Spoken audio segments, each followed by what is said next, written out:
All right, so I got this, I guess it's a calculator module off of eBay. I'm not sure what kind of device it's originally from. I've got it half disassembled. It does come with all the caps, and this switch is just floating around down here, but I have it half disassembled so I can show it off to you, and it is really fascinating. It actually has 3 different very curious types of switches in it. It's got most of these ones on like the blue keys, which are sort of stiff linear.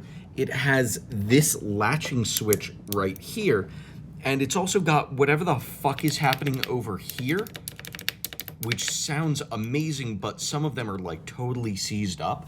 It's really curious. This video is mostly going to be focusing on the first type of switch. So this first type of switch, I've got one pulled out of the plate. You can see it's got this 2-pronged metal stem, which mounts onto these actually cruciform mount double shots. And it has this little wire going through some holes, or a hole in the stem, and sort of clamped around the back, and that like holds it in place. Underneath it, it has a flexible, squishy, plasticky, rubbery thing, which is what this switch bottoms out on, making it quite silenced. Inside of this like plastic covering, we have the contact assembly. Let me flip her around. You can see it's got like this copper contact with like a wire just soldered onto it, and got another one on this side. That's an interesting setup. It's got a captive coil spring here.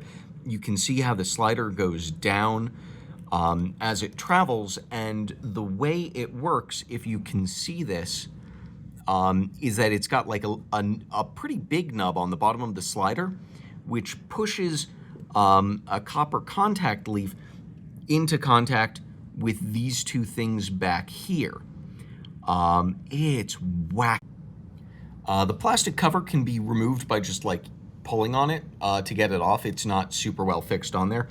You can see how these contacts work a little better without that in the way.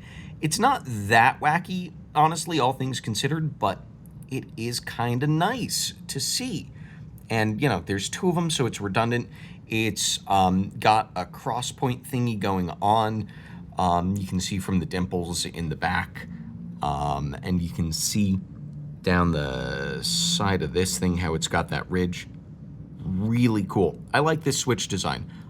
It does have stick slip though, but it's pretty nice. I hope you've enjoyed.